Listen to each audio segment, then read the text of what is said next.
प्रधानमंत्री नरेंद्र मोदी का विमान लाहौर से टेक ऑफ कर चुका है। सीधे वो दिल्ली लैंड करेंगे और दिल्ली लैंड करने के बाद वो जाएंगे पूर्व प्रधानमंत्री अटल बिहारी वाजपेयी से मिलने के लिए। आज प्रधानमंत्री वाजपेयी जी का जन्मदिन भी है, नवाज शरीफ का भी जन्मदिन है। आइए हम आपको लिए चलते हैं पाकिस्तान। वहां पर इस वक्त हामिद मीर हमारे साथ जुड़ गए हैं। पाकिस्तान के जाने माने पत्रकार हैं, जियो टीवी के साथ काम करते हैं।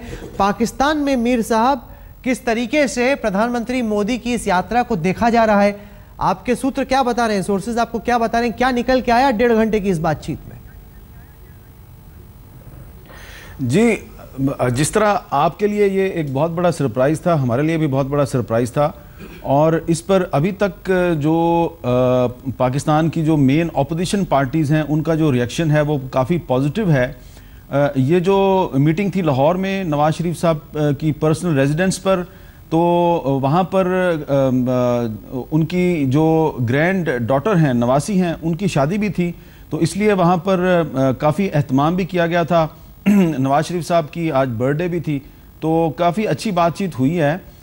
लेकिन अभी तक कोई जो यहाँ पे लोगों को ये तवक्को थी कि शायद क्रिकेट के हवाले से कोई स्टेटमेंट आएगा या मोदी साहब अगले साल सार्क कॉन्फ्रेंस में पाकिस्तान आने का ऐलान करेंगे, तो इस तरह का कोई अभी बड़ा फैसला, बड़ा ऐलान तो सामने नहीं आया। लेकिन जिस तरह आपके साथ भी कुछ गेस्ट मौजूद होंगे, कुछ एनालिस्ट मौजूद होंगे, मेरे साथ भी मौजूद हैं, मैं उनका तारुफ करवाता हूं और अगर आप चाहें तो आप उनसे सवाल पूछ सकते हैं। मेरे साथ lieutenant general retired Talat Masood साहब मौजूद हैं, डिफेंस एनालिस्ट हैं। मुशर्रफ जैदी साहब हैं, जो कि आप उनको बड़ी अच्छी तरह जानते हैं। मुशर्रफ जैदी साहब भी कॉलमिस्ट हैं और एनालिस्ट हैं। और senator lieutenant general retired Abdul Qayyum साहब, जिनका ताल्लुक रूलिंग पार्टी से है, नवाज शरीफ साहब की पार्टी के वो सेनेटर हैं और डिफेंस एनालिस्ट भी हैं। तो आपका क्या ख्याल है अब्दुल कयूम साहब, ये जो एक सरप्राइज़ विजिट हुआ है मोदी साहब का, तो जमात इस्लामी जो है पाकिस्तान में अभी तक वाहिद पार्टी है जिसने इसको अपोज किया है और डेमोन्स्ट्रेशंस का ऐलान भी कर दिया है। आपका ख्याल है कि नवाज शरीफ साहब के लिए इस पर काफ़ी मुश्किलात पैदा हो सकती हैं? नहीं, मेरा नहीं ख्याल कि उस तरह मुश्किलात पैदा होंगी, लेकिन मैं ये कहता हूँ कि ये मोदी साहब का स्टॉप ओवर तो खुशाइंद है। उसकी वजह यह है कि ये रीइंफोर्स करता है पाकिस्तान की पॉलिसी को। पाकिस्तान ने हमेशा एंगेजमेंट की बात की है, डायलॉग की बात की है और डिप्लोमेटिक और पॉलिटिकल लेवल के ऊपर कनेक्शन और कनेक्टिविटी की बात की है, तो इस लिहाज से ये ठीक है। लेकिन तारीख़ को अगर ज़हन में रखा जाए तो अभी हमें बहुत आगे चलना होगा। मोदी साहब का आना तो ठीक है, लेकिन बड़ा फैसला या ब्रेक थ्रू तब होगा जब हम कुछ फैसले ऐसे कर गुजरेंगे, मसलन सियाचिन के ऊपर कोई बात हो जाए कि ओके इसको अफवाज के, तब लोग यकीन करेंगे।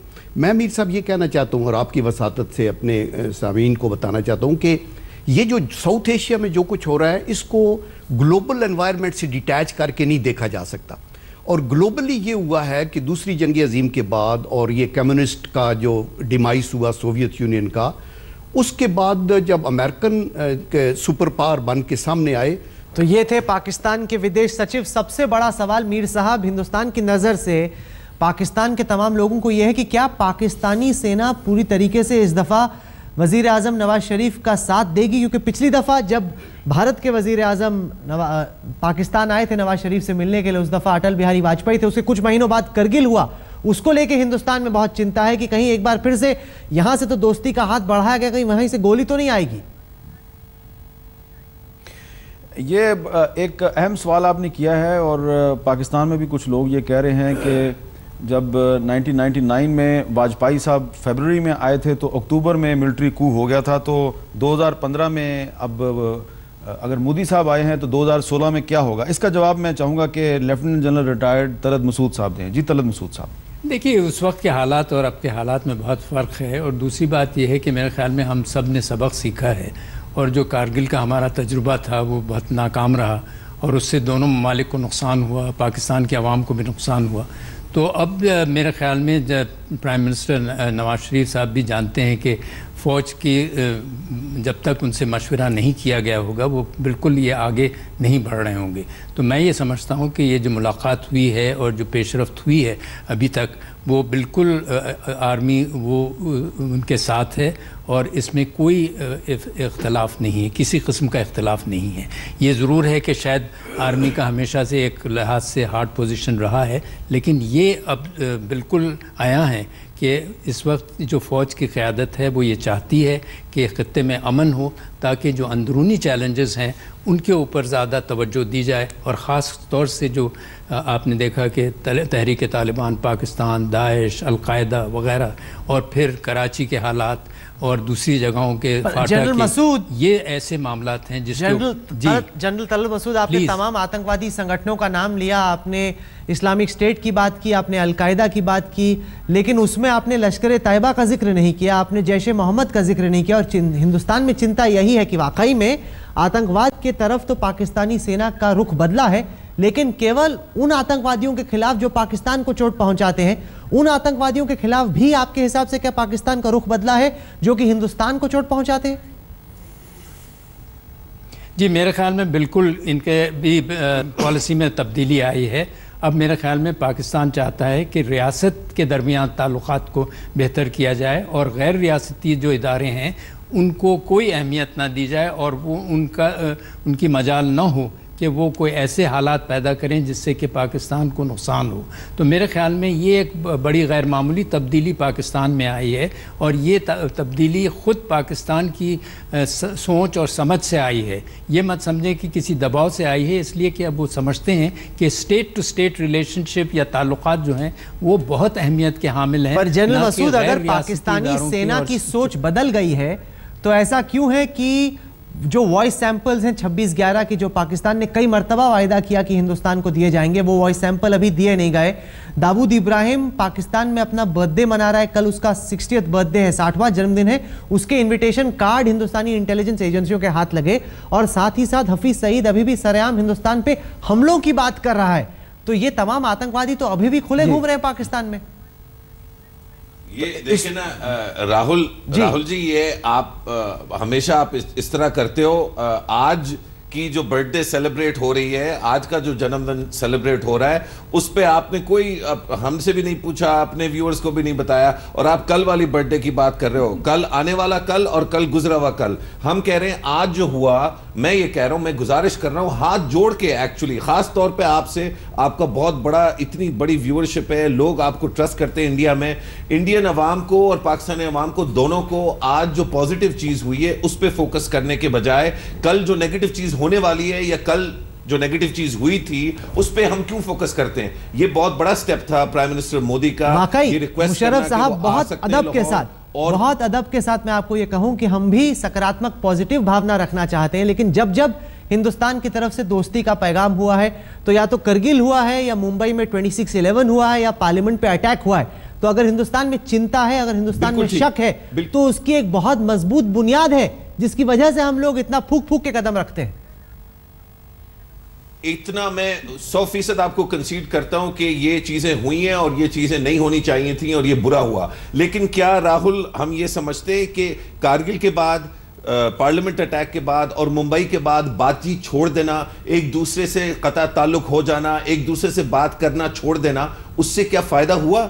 क्या बातचीत छोड़ने से उन मसाइल का हल हुआ? क्या वो जस्टिस जो हम चाह रहे हैं, मुंबई ट्रायल जो प्रोसेस होनी चाहिए, या जो कारगिल के बाद कोई भी ऐसी चीज हुई जिससे वो जो जख्म थे उन पे मरहम हुआ?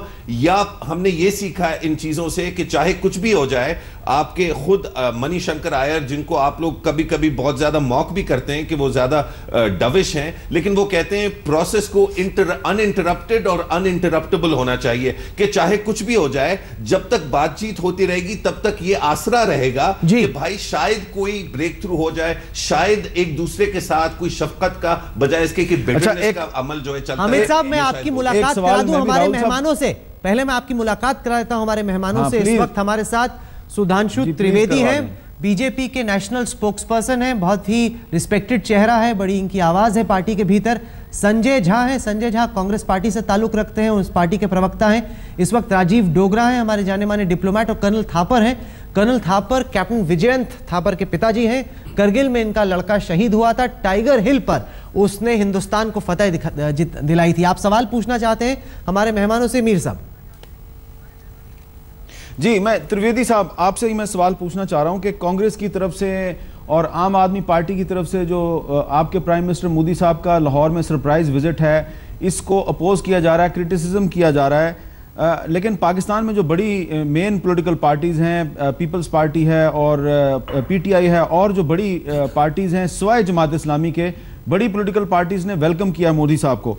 तो मैं आपसे पूछना चाह रहा हूं कि मोदी साहब अब जब वापस इंडिया पहुंचेंगे तो ये जो कांग्रेस पार्टी और आम आदमी पार्टी और जो दीगर पार्टियां उनको अपोज कर रही हैं, क्रिटिसिज्म कर रही हैं, तो ये उनके लिए कितनी मुश्किलात खड़ी कर सकती हैं? देखिए, वैसे आपका सवाल तो बहुत मौजू है, मगर बेहतर होता कि यह सवाल तो कांग्रेस से पूछा जाता, क्योंकि आज ये एक आश्चर्यजनक बात है कि पाकिस्तान की जितनी भी विपक्षी दल हैं, यानी अपोजिशन पार्टीज हैं, उसमें जैसे आपने नाम लिया, एक पार्टी को छोड़ के बाकी सब के सब इसका स्वागत कर रहे हैं। भारत में यदि वो इसका विरोध हो रहा है तो इसका मतलब कहीं ना कहीं हम वो विपक्षी दल अपने को पाकिस्तान की जमाते इस्लामी के समकक्ष रखने का प्रयास कर रहे हैं। इसमें भी एक और बात है, आम आदमी पार्टी तो एक नई पार्टी है, रीजनल पार्टी है, अभी हम उसको उतना मैच्योर नहीं मानते कि वो फॉरेन पॉलिसी और वो भी पाकिस्तान के साथ होने वाले इतने सेंसिटिव इश्यूज के ऊपर कमेंट करे। मगर ज्यादा सिग्निफिकेंट बात यह है कि कांग्रेस पार्टी, जिसने 56 साल इस देश पे हुकूमत किया है, देश की सबसे पुरानी पार्टी है, उनसे जरूर ऐसे मौके के ऊपर ज्यादा सेंसिटिविटी और जिम्मेदारी की हमें अपेक्षा थी। और लौट के आने के बाद मैं चाहता हूं कि पाकिस्तान में जो हमारे व्यूअर्स हैं उनको भी हम बता दें कि इस वक्त हम भारत के टीवी चैनल आज तक के साथ गुफ्तगू कर रहे हैं और इस वक्त बीजेपी के जो तर्जुमान हैं मिस्टर त्रिवेदी, वो हमारे साथ बात कर रहे हैं। जी जारी रखिए। जी, तो हम ये कहेंगे कि हकीकत तो ये है कि मोदी जी डिप्लोमेसी में एक जो इनोवेटिव आइडियाज होते हैं, अभिनव प्रयोग कूटनीति में, वो करने की उन्होंने अपनी एक दक्षता या एक्सपर्टीज दिखाई है, जिसकी शुरुआत उन्होंने की थी जिस समय उन्होंने सार्क देशों के सारे प्रतिनिधियों को अपने शपथ ग्रहण समारोह में बुलाया था। चाहे वो उफा का मैटर हो, चाहे पेरिस में मुलाकात हो, और यहां पर भी उन्होंने काबुल से आते हुए जो पाकिस्तान में स्टॉप ओवर लिया है, ये उसी एक आउट ऑफ बॉक्स थिंकिंग जिसको कहते हैं, लीक से हटकर सोचना, उसका काम किया। इवन हमारे पुराने वजीर आजम जो अटल बिहारी वाजपेयी जी थे, वो भी लाहौर बस लेके गए थे। तो कहीं ना कहीं जब हिंदुस्तान और पाकिस्तान के रिलेशन इतने सेंसिटिव हैं, तो इसके लिए कुछ out of the box innovative thinking और इनोवेटिव आइडियाज की जरूरत होगी, जिसको कि मोदी जी ने किया है और दोनों ही मुल्कों के लिए बहुत अहमियत रखता है। दोनों मुल्कों में ऐसी बहुत सी ताकतें होंगी जो इसको ना चाहेंगी। तो मैं तो ये कहूंगा कि मोदी जी के इस प्रयास की सराहना करिए, और एक लाइन में कहूंगा मोदी जी की तरफ से कि मेरी हिम्मत को सराहो, मेरे हमराही बनो, मैंने एक शम्मा जलाई है हवाओं के खिलाफ। शम्मा जलाई है हवाओं के खिलाफ। मैं संजय झा साहब जो जी संजय बताइए। संजय झा साहब से मैं जी हामिद साहब। संजय झा साहब, आप कांग्रेस पार्टी के संजय झा साहब कांग्रेस पार्टी के स्पोक्सपर्सन है। मैं आपसे ये सवाल करना चाहूंगा, संजय झा साहब, आपको याद होगा कि आपकी पार्टी के प्राइम मिनिस्टर मनमोहन सिंह जब प्राइम मिनिस्टर थे तो वो आउट ऑफ द बॉक्स एक सोल्यूशन की बात किया करते थे। तो आज अगर मोदी साहब पाकिस्तान आए हैं और वो भी पाकिस्तान के साथ ताल्लुकात बेहतर बनाना चाह रहे हैं, तो आज जब आप ऑपोजिशन में हैं तो आपकी तरफ से मोदी साहब की इतनी मुखालफत क्यों की जा रही है, उन पर इतनी क्रिटिसिज्म क्यों की जा रही है?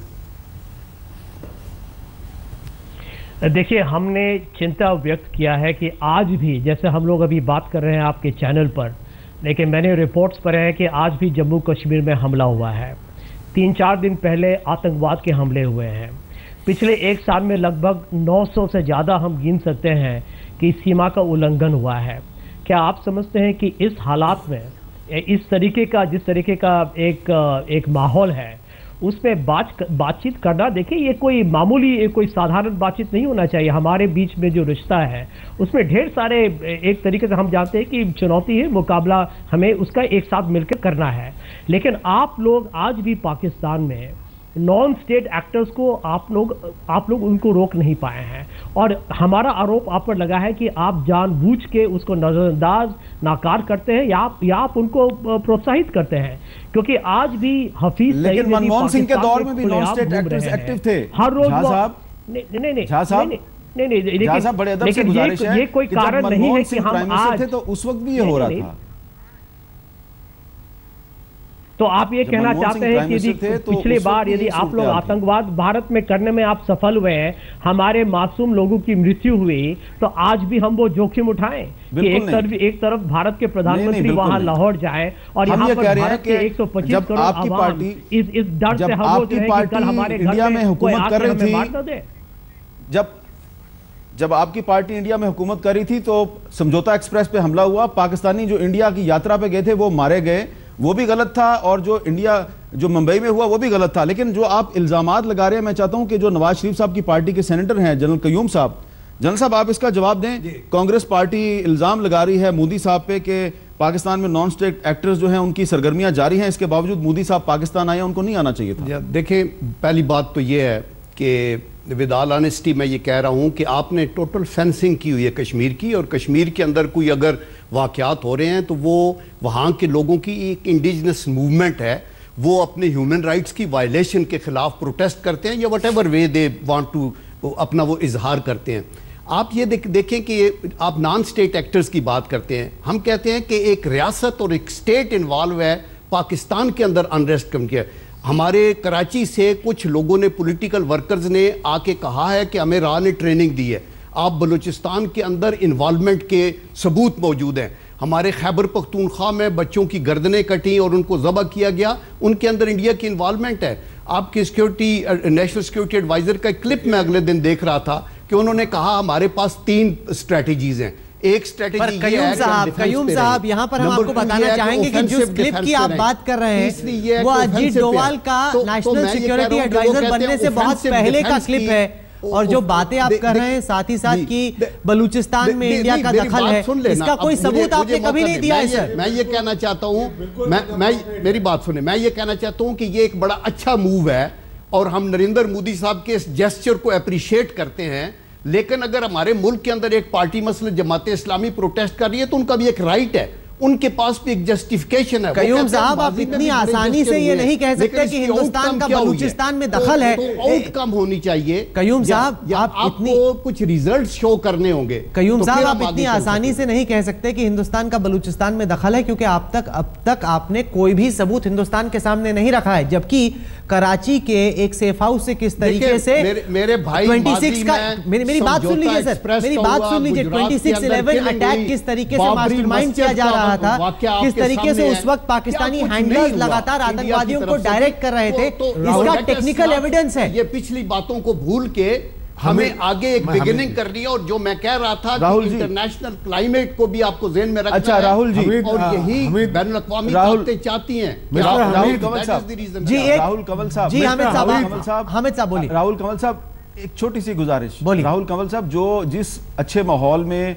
मोदी साहब की और नवाज शरीफ साहब की मुलाकात हुई है, क्या मैं और आप, क्या वो माहौल हम अपने स्टूडियोज में बरकरार रख सकते हैं? बिल्कुल ठीक फरमाया आपने। राजीव डोगरा साहब कुछ इस पे कहें। जी राजीव डोगरा साहब, अगर मेरे को आपने पहले गुजारिश की होती कुछ कहने के लिए तो अब तक माहौल अच्छा ही रहता, पर आमिर मीर साहब ने आपसे एक चले, अच्छा है कि आपके छोटे से फिक्रे पे हमने क्या लगाया, हम हंसे जी। वो एक और शेर आपको सुनाऊं कि हम तो दिल्ली से आवाज देते रहते हैं हम की, लाहौर वालों कभी तुम भी पुकार लो। जो है वो वही हुआ कि दिल्ली और लाहौर मिलके दोनों ने पुकारा कि हम होना चाहिए। हामिद साहब, मैं एक इंफॉर्मेशन लेना चाहता हूँ आपसे कि आर्मी तो ऑन बोर्ड थी ये इनविटेशन के लिए, आपकी मेन अपोजिशन पार्टीज भी, उनसे भी कुछ सलाह मशवरा था या नहीं? उनको भी इल्म था? अच्छा, जी ये आपने बड़ा अच्छा सवाल पूछा है। जो मेन अपोजिशन पार्टी है पीपल्स पार्टी, जो कि नेशनल असेंबली में भी उसकी काफ़ी बड़ी प्रेजेंस है और सेनेट में भी, अपर हाउस में भी बड़ी प्रेजेंस है, तो उनका जो रिएक्शन आया है इस पे, उन्होंने वेलकम किया है मोदी साहब को, लेकिन थोड़ा सा उन्होंने एक शिकायत ये की है कि अगर उनसे भी पूछ लिया जाता तो अच्छा होता। और लेकिन जो पीटीआई है लेड बाय इमरान खान, उन्होंने शिकवा नहीं किया, लेकिन उन्होंने इसको वेलकम किया है। तो जो दो बड़ी पॉलिटिकल पार्टीज हैं उन्होंने इसको वेलकम किया है, लेकिन जो बड़ी मेन ऑपोजिशन पार्टी है उसने शिकवा जरूर किया है कि हमसे पूछ लेते तो अच्छा होता, लेकिन उन्होंने कहा कि अच्छा पहले नहीं पूछा तो अब अगले दिनों में नवाज शरीफ साहब को मीटिंग बुलाकर तो हमें भी कॉन्फिडेंस में ले लें तो ये बहुत अच्छा होगा। सिर्फ एक पार्टी है जमात इस्लामी जिसके नेशनल असेंबली में सिर्फ 2 मेंबर हैं और सेनेट में उसका 1 मेंबर है, उन्होंने इसको अपोज किया है, बाकी किसी बड़ी पार्टी ने इसको अपोज नहीं किया। हामिद मीर साहब, हम आपको ये बताएं कि आप ये ना सोचें कि हिंदुस्तान के लोग, हिंदुस्तान के पत्रकार, हिंदुस्तान की आवाम अमन पसंद नहीं है। हम भी चाहते हैं कि हिंदुस्तान और पाकिस्तान के बीच में अमन हो, लेकिन पिछला ट्रैक रिकॉर्ड, हिस्ट्री को देखते हुए इतना आसान नहीं है कि शेर व शायरी में, दिल्ली और लाहौर की शेर व शायरी में हम लोग बह जाएं और एक बार फिर से हमारे साथ वही हो, क्योंकि हिंदुस्तान में लोगों का खून बहा, इतना आसान नहीं है उन सब चीजों को भूलना। कर्नल थापर कुछ कहना चाहते हैं, बात पे रिएक्ट करना है। आप सही कह रहा था मेरे भाई, आप सही कह रहे हैं, आप बिल्कुल ना भूलें, आप 100 दफा ना भूलें, लेकिन जब आप जिक्र करते हैं मुंबई का तो हम भी फिर पूछते हैं आपसे कि भाई जो समझौता, देखिए मैं फिर आपसे गुजारिश कर रहा हूं, क्या किया आज ये अपॉर्चुनिटी मोमेंट नहीं है इन चीजों को डिस्कस करने का।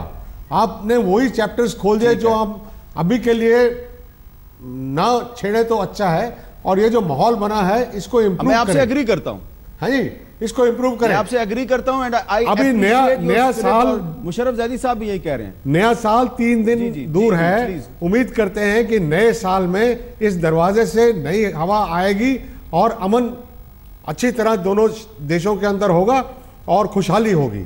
तो मेरे ख्याल से इस वक्त ये ठीक मोमेंट नहीं है इन चीजों को डिस्कस करने का। कोई भी इशू था हमारे बीच में, उसको अभी रहने दीजिए, बिल्कुल सही कह रहे हैं आप। फ्यूचर की तरफ देख के क्या करना है वो किया जाए। ये बात आप राहुल जी को समझा दें, मैं समझ गया आप राहुल साहब को समझा दें। आया था पूरा बलूचिस्तान के बारे में और ये सब, मेरे ख्याल से आज इसके बारे में चर्चा नहीं होनी चाहिए।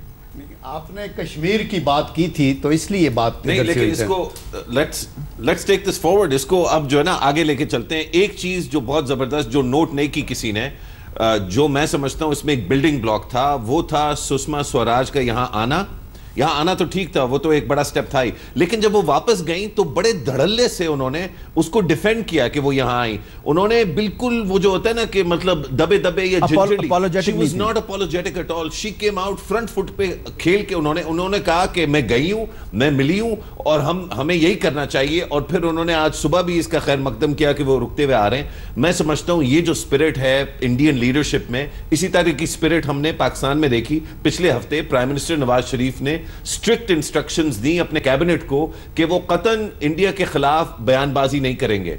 अब जनरल साहब कैबिनेट में नहीं है तो शायद इनको इजाजत थी, लेकिन मैं सिर्फ छेड़ रहा हूं जनरल साहब को। मैंने हकायक पेश किए, उन्होंने कश्मीर में पाकिस्तान की इन्वॉल्वमेंट की बात की तो मैंने हकायक पेश किए। मेरे कहने का मकसद सिर्फ ये है कि लीडरशिप लेवल पे ये कैपेसिटी अब हमें नजर आ रही है कि वो चाहते हैं कि पॉजिटिव बातें हों और कंस्ट्रक्टिवली चीजों को आगे लेके जाया जाए। अगर हम बार बार पुराने वुंड्स को उखेड़ते रहेंगे तो उनमें से खून जरूर निकलेगा, पाकिस्तानी खून भी है। अच्छा, मैं एक सवाल पूछता हूं मीर साहब आपके मेहमानों से, खासतौर से जनरल तलत महसूद से, वो ये कि कैसे मुशर्रफ साहब हम ये मान लें कि पाकिस्तान में जो मिजाज है, जो मन है, वो बदल चुका। आप कह रहे हैं कि ठीक है, पाकिस्तानी आर्मी को भी एहसास हो गया कि आतंकवादियों से आप दोस्ती नहीं कर सकते।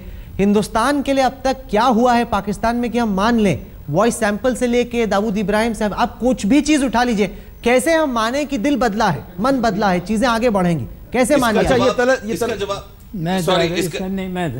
जी तलत मसूद साहब, देखिए बात दरअसल ये है कि अगर आप माजी की तरफ जाएं तो फिर आप मुसलसल वही बातों को दोहराते रहेंगे और हम भी दोहराते रहेंगे।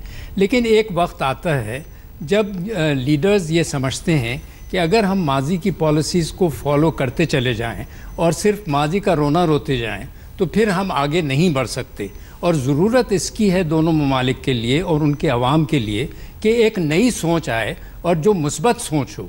और मेरे ख़्याल में ये मुस्बत सोच का नतीजा है और एक तजुर्बा है जो मोदी साहब ने देखा कि पाकिस्तान के ऊपर पहले उन्होंने दबाव भी डाला लेकिन वो एक नाकाम पॉलिसी रही। लेकिन पाकिस्तान ने देखा, ख़ास तौर से प्राइम मिनिस्टर नवाज शरीफ और जनरल शरीफ भी इस पॉलिसी के बिल्कुल हामी हैं कि इंडिया से ताल्लुकात को बेहतर करना चाहिए, इसलिए कि अंदरूनी लिहाज से पाकिस्तान के जो चैलेंजेस हैं उनका मुकाबला इसी सूरत में हो सकता है जब हमारे हमसाया ममालिक से और ख़ास तौर से इंडिया से ताल्लुकात बेहतर हों। फिर अफ़गानिस्तान के हालात भी उसी सूरत में बेहतर हो सकते हैं अगर इंडिया से ताल्लुकात बेहतर हों, वरना दोनों वहाँ प्रॉक्सी वॉर्स लड़ते रहेंगे। और एक हमने इतनी इमेच्योरिटी की निशानी हम इस तरीके से बिहेव करते हैं जैसे इमेच्योर नेशंस होते हैं कि हर जगह आपस में अपने इख्तिलाफात को सामने लाते हैं, चाहे वो UN हो या कोई और वर्ल्ड बॉडी हो। लेकिन अभी हमें सोचना चाहिए कि आप अपने इख्तिलाफात रखते हुए भी अपने प्रॉब्लम्स को सॉल्व करने के लिए एक माहौल तब्दील करने की ज़रूरत है, और मेरे ख्याल में इस पर दोनों लीडर्स का इत्तेफाक हो गया है। और इसमें ये जो इत्तेफाक हुआ है ये एक बहुत अच्छी साइन है। और इसी अच्छा जी राहुल जी, मैं एक सवाल आपसे कर सकता हूँ? राहुल कमल साहब, एक सवाल। बेशक हामिद साहब जी, वो ये सवाल मेरा ये है कि क्या आज जो मोदी साहब पाकिस्तान आए और पाकिस्तान की सरजमीन पर उन्होंने अपना कदम रखा और फिर नवाज शरीफ साहब से मिले, लोग उसको वेलकम कर रहे हैं, लेकिन एक सवाल भी उठा कि क्या अब ये कहना दुरुस्त होगा कि नरेंद्र मोदी आगे निकल गए, RSS पीछे रह गई? चलिए, सवाल का जवाब मैं दूं उससे बेहतर ये सुधांशु त्रिवेदी से पूछते हैं, क्योंकि सुधांशु त्रिवेदी संघ को बहुत अच्छे से समझते हैं। क्या संघ की सहमति से ये फैसले हो रहे हैं, या क्योंकि संघ तो पाकिस्तान पर बहुत कट्टर रहता है और ये वाकई में पाकिस्तान में हिंदुस्तान में बड़ा सवाल है कि 18 महीने आपने पाकिस्तान को आंखें दिखाई, आपने कहा कि हम मुंह तोड़ जवाब देंगे, बड़े सख्त शब्द इस्तेमाल किए, लेकिन अब एकाएक चीजें बदल गई। इस वक्त खबरें आ रही हैं कि नरेंद्र मोदी ने नवाज शरीफ के पैर छुए, उनसे आशीर्वाद लिया। नरेंद्र मोदी ने साथ ही साथ नवाज शरीफ की जो नातिन है, जिनकी आज मेहंदी थी और कल शादी है, नरेंद्र मोदी ने नवाज शरीफ के पैर छुए, ये तो आप बता रहे हैं। खबरें आ रही हैं PTI के हवाले से, खबरें आ रही हैं प्रधानमंत्री नवाज शरीफ की मां की अम्मी जान के पैर छुए। याद है, आपको याद होगा कि पिछली दफा शॉल दी थी, इस दफा उन्होंने जाके पैर छुए, उनका आशीर्वाद लिया और साथ ही साथ जिनकी शादी होने वाली, पैर छूना तो अच्छी बात है। बेशक बेशक, पिछली दफा शॉल दी थी, पैर छूना तो अच्छी बात है। बेशक पिछली दफा शॉल दी थी हामिद साहब। चलिए सुधांशु जी बताइए, क्या संघ की सहमति है? देखिए, मैं यहां पे कहना चाहूंगा कि RSS को लेकर हिंदुस्तान में ही लोगों के दिमाग में बड़ा कंफ्यूजन है, तो अगर पाकिस्तान में वो मिसअंडरस्टूड ऑर्गेनाइजेशन है तो इसमें हमें कोई आश्चर्य नहीं है। मगर जहां तक RSS का संबंध है, वो सरकार की किसी भी पॉलिसी मैटर में, और पर्टिकुलरली जिस ढंग की फॉरेन पॉलिसी, इस ढंग की पॉलिसीज होती है, इसमें कोई सीधा हस्तक्षेप नहीं करता। हां, ये बात सही है कि वो एक कल्चरल ऑर्गेनाइजेशन है और हमारे ज्यादातर लीडर वहां से निकले हैं, तो नेशनलिज्म के इशू पे, सोशल इश्यूज पे, कल्चरल इश्यूज के ऊपर, बहुत सारी बातों में, कई मौकों के ऊपर उनके लीडर्स के साथ हमारा तबादला ख्याल होता है। मगर किसी भी स्ट्रेटेजिक डिप्लोमेटिक इशू या अन्य कोई भी गवर्नमेंट पॉलिसी रिलेटेड इशू पे कभी RSS की तरफ से कोई प्रेशर नहीं होता है। हामिद साहब, मैं आपको बताऊं कि सुधांशु जी पूरा जवाब नहीं दे रहे हैं, बहुत डिप्लोमेटिक जवाब दे रहे हैं। संघ का मामला है ही ऐसा कि सुधांशु जी और बीजेपी के हर प्रवक्ता को बहुत डिप्लोमेटिकली जवाब देना पड़ता है। मैं आपको बताऊं, कुछ दिन पहले रांची में एक मुलाकात हुई थी जिसमें RSS के नंबर 2 लीडर जो है, नंबर 2 मैन दत्तात्रेय होसाबले, उन्होंने बाकायदा प्रेस कॉन्फ्रेंस में कहा कि हिंदुस्तान और पाकिस्तान पड़ोसी देश हैं, इनमें दोस्ती हो, यही एक तरीका है। उन्होंने ये तक कहा कि जब महाभारत में लड़ाई हो रही थी तब भी दोनों पार्टियों के बीच में बातचीत लगातार चल रही थी, बातचीत लड़ाई के दौरान भी चल रही थी। तो RSS ने पब्लिकली ये कहा है कि वो इंडिया और पाकिस्तान के बीच में दोस्ती की तरफ बढ़ना चाहते हैं। तो ऐसा नहीं है कि RSS इसके खिलाफ है, पब्लिकली वो इसका समर्थन कर चुके हैं ऐसे वक्त पे जब टेंशन थी दोनों देशों के बीच। लेकिन सुधांशु जी, जो अहम सवाल है, जो पाकिस्तान में भी सवाल है और उतना ही हिंदुस्तान में सवाल, वो ये कि पिछले 18 महीने आपने पाकिस्तान को आंखें दिखाई, आपने मुंह तोड़ जवाब देने की बात की। अब पिछले कुछ हफ्तों में एकाएक क्या बदला? पाकिस्तानी मीडिया हम सुबह से सुन रहे थे, उन्हें लगता है कि बिहार के नतीजे आने के बाद मोदी इंटरनली प्रेशर में आ गए। क्या बदला कि एकाएक मोदी पाकिस्तान पर इतने मेहरबान हो गए? नहीं, ये कहना गलत है कि चंद हफ्तों में कुछ बदला। ये लगातार एक प्रोसेस है जो मुसलसल चल रहा था। उफा में बातचीत हुई, उसके बाद यह तय हुआ कि दिल्ली में टेरर पे टॉक्स होगी, समहाउ वो नहीं हो पाया। फिर बैंकॉक में एनएसए लेवल की वार्ता हुई, फिर पेरिस में दोनों प्राइम मिनिस्टर्स के बीच में एक बात हुई, फिर सुषमा स्वराज जी का पाकिस्तान जाना हुआ, और उस कंटिन्यूएशन में अगर आप देखेंगे कि ये किस ढंग से एक मुलाकात हुई, तब आपको समझ में आएगा ये पूरे के पूरे हालात एक पूरे प्रोसेस के तहत एक अच्छा एटमॉस्फेयर बनाने का जो प्रयास हुआ, और जिसमें पाकिस्तान की तरफ से भी अभी पॉजिटिव रहा। जैसे नवाज शरीफ साहब का एक स्टेटमेंट आया था कि कोई ऐसा एंटी इंडिया स्टेटमेंट ना दे, तो इसको केवल चंद हफ्तों का जवाब कहना मैं सही नहीं मानता हूं। और एक बात और कहूंगा आरएसएस के संदर्भ में, भाई ये 11 साल के बाद प्राइम मिनिस्टर गया वहां, तो प्राइम मिनिस्टर इससे पहले कौन गए थे? अटल बिहारी वाजपेयी। 2 ही प्राइम मिनिस्टर हुए हैं भारत के इतिहास में जो आरएसएस के स्वयं सेवक रहे हैं, अटल जी और मोदी जी। अटल जी के रिजीम में पाकिस्तान से रिलेशंस बहुत अच्छे रहे, इवन जब वो फॉरेन मिनिस्टर थे। तो याद करिए 1978 में, सन 62 के बाद क्रिकेट की सीरीज पहली बार 78 में हुई थी और पाकिस्तान से रिलेशन काफी ठीक हुए थे। अब मोदी जी के जमाने में हो रहा है। तो इन दोनों का, यानी अटल जी और मोदी जी ने जो कुछ दिखाया है, उसके बाद पाकिस्तान में आरएसएस या इन चीजों को लेकर जो शक व शुबा है वो खत्म होना चाहिए। राहुल जी वाकई आज बहुत बड़ा एक सरप्राइज है। एक तो मोदी साहब का सरप्राइज कि वो लाहौर आए, और दूसरा बीजेपी के तर्जुमान उनके स्पोक्स पर्सन त्रिवेदी साहब जो हैं वो पाकिस्तान और भारत के जो ताल्लुकात में बेहतरी आ रही है, अच्छा पान आ रहा है, इसका क्रेडिट भी बीजेपी को दे रहे हैं। मुझे यहाँ पे एक छोटा सा ब्रेक लेना है और ब्रेक के बाद मैं दोबारा मिलता हूँ आपसे। स्वागत है आपका एक बार फिर। आप देख रहे हैं इस वक्त आज तक और जियो टीवी का एक जॉइंट ब्रॉडकास्ट, और हम जानना चाहते हैं मीर साहब इस वक्त कि प्रधानमंत्री मोदी का जो बदला रुख है, जो बदला मिजाज है, उसको पाकिस्तान में किस तरीके से देखा जा रहा है? क्योंकि पाकिस्तान की टीवी सुबह से ही मोदी साहब की काबुल की यात्रा को बहुत शक से देख रही थी। दोपहर आते आते आपने कहा कि बहुत बड़े डिप्लोमेट हैं, बहुत बड़े स्टेट्समैन हैं। किस तरीके से पाकिस्तान की मीडिया, पाकिस्तान की जनता प्रधानमंत्री मोदी के इस वक्त के कार्यकाल को, इस कोशिश को देखती है? देखिए, जो ओवरऑल पाकिस्तान में रिएक्शन है वो पॉजिटिव है। यहाँ तक कि जो सबसे बड़ी पॉलिटिकल पार्टी है पाकिस्तान पीपल्स पार्टी, उसके जो चेयरपर्सन है बिलावल भुट्टो जरदारी, उन्होंने तो ट्वीट किया और मोदी साहब को उन्होंने वेलकम किया पाकिस्तान में। मीडिया पे कुछ एनालिस्ट, कुछ ऑब्जर्वर्स जो हैं वो क्वेश्चंस रेज कर रहे हैं। एक क्वेश्चन ये रेज किया गया था कि मोदी साहब वीज़ा लेके आए या नहीं आए, तो ये अभी क्लियर हो गया कि उन्होंने ट्रांजिट वीज़ा लिया और उनके साथ 11 जो दूसरे आदमी थे उनको भी ट्रांजिट वीज़ा दिया गया लाहौर में। तो ये जो अब मौजूदा सूरत हाल है, इस पर मैं चाहूँगा कि वेलकम बैक, और जनरल तलत मसूद, जनरल अब्दुल कयूम साहब, आप ज़रा इस पे बात करें कि अब पाकिस्तान में जो ओवरऑल रिएक्शन है उसको आप कैसे देखते हैं।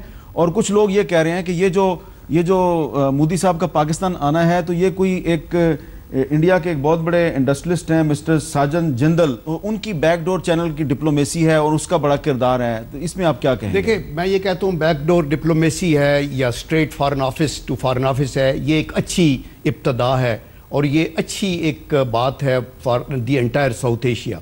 मैं ये कहना चाहता हूँ कि ये जो मोदी साहब का विजिट है, इसके ऊपर पाकिस्तान में जनरली सब अप्रिशिएट करेंगे, चूँकि ये पाकिस्तान का एक शुरू से जो हमारा पोस्चर रहा है वो यही रहा है कि हमें एंगेज करना चाहिए, हमें बैठना चाहिए, हमें बात करनी चाहिए। मैंने एक बात शुरू की थी, दरमियान में प्रेस कॉन्फ्रेंस में वो कट की। मैं ये कहना चाहता हूँ कि जो कुछ साउथ एशिया में आज हो रहा है, इसका लिंकेजेस बैनुल अक़वामी सिचुएशन के साथ भी हैं, और बैनुल अक़वामी एनवायरनमेंट अभी जो है वो पीसफुल को एग्जिस्टेंस की है।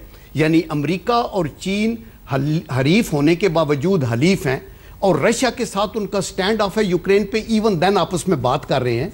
तो आई एम श्योर कि अमेरिका, रशिया और चाइना का भी रोल है ये साउथ एशिया के अंदर हालात को बेहतर करने का। तो इसलिए आप ये कह रहे हैं कि ये मीटिंग किसी फॉरेन प्रेशर की वजह से नहीं हुई, दोस्तों ने कुछ रिक्वेस्ट की है कि आपस में मिलो। देखिए ना, उनका प्रेशर भी होता है। ऑफ कोर्स ये जो बड़ी कंट्रीज हैं इनका एक अपना, और वो जब ये कहते हैं कि आप आपस में बैठ के तो माहौल को बेहतर करें, तो आई थिंक एक ये भी फैक्टर है। लेकिन इसका क्रेडिट फिर हम देते हैं इंडियन लीडरशिप को, चूंकि बाल उनकी कोर्ट में था।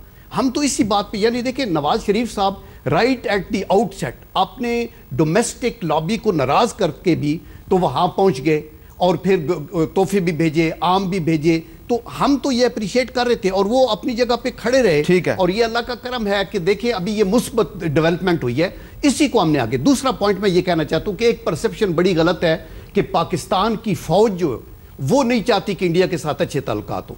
विद ऑल ऑनेस्टी मैं ये आपको बताना चाहता हूं कि पाकिस्तान की फौज को पता है कि हमारे मुल्क की बका और सलामती इसी में है कि हम पीसफुल माहौल को क्रिएट करें। एक सवाल राहुल साहब, एक सवाल मैं संजय झा साहब से पूछना चाह रहा हूं। संजय झा जी, आपको याद होगा कि 1989 में जब आपकी पार्टी के leader Rajiv Gandhi prime minister थे तो उन्होंने भी संजय झा से जो वीडियो लिंक है वो इस वक्त थोड़ा सा टूट गया है, कुछ देर में हम उसको दोबारा एस्टैब्लिश करने की कोशिश करेंगे। चले, मैं ये आपसे पूछ लेता हूं कि 1989 में राजीव गांधी साहब ने भी इस्लामाबाद में एक सरप्राइज स्टॉप ओवर किया था, जिसके बाद बेनजीर भुट्टो और राजीव गांधी साहब के दरमियान बातचीत आगे बढ़ी थी। वो किसी अच्छे अंजाम तक तो नहीं पहुंची, लेकिन आपको क्या लग रहा है कि इंडिया में ओवरऑल मीडिया जो है, आपका जो मीडिया है, उसका क्या रिएक्शन है? आपने हमसे पूछा, हमने आपको बताया कि ओवरऑल रिएक्शन पॉजिटिव है, कुछ लोग सवाल जरूर उठा रहे हैं। तो राजीव गांधी ने एक स्टॉप ओवर किया था, आज एक स्टॉप ओवर मोदी साहब ने किया है। इंडिया में आपको क्या मुस्तकबिल नजर आ रहा है? अगले साल 2016 में क्या होगा?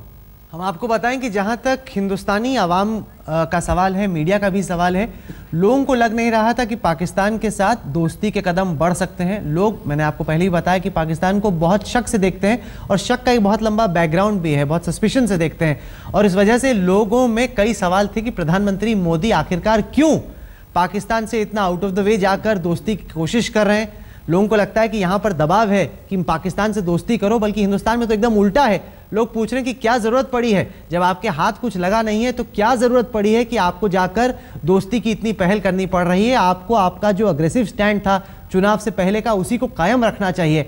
तो ये भारत के बीच में ज्यादातर लोगों की सोच है। हालांकि लाजमी तौर पर सब लोग ये चाहेंगे कि दोस्ती हो, और अगर पाकिस्तान से कुछ एक सिंबॉलिक तौर पर ही सही कुछ कदम उठाए जाते हैं तो लोगों को लगता है कि वाकई में पाकिस्तान से जो इतना इन्वेस्टमेंट मोदी जी दोस्ती में कर रहे हैं उसका कुछ फायदा होगा। और ये सवाल मैं आपसे पूछना चाहता हूं और आपके मेहमानों से, क्या आपको लगता है कि जो भारत की बड़ी बड़ी मांगे हैं, क्योंकि दोस्ती में अगर चीजें आगे बढ़ानी है तो हिंदुस्तान की जनता को कुछ देखना होगा कि वाकई में पाकिस्तान में दिल बदला है, केक खाया, दोस्ती हुई, बातचीत हुई, शादी में गए, माता जी के पैर छुए, ये सब बहुत अच्छी बातें हैं।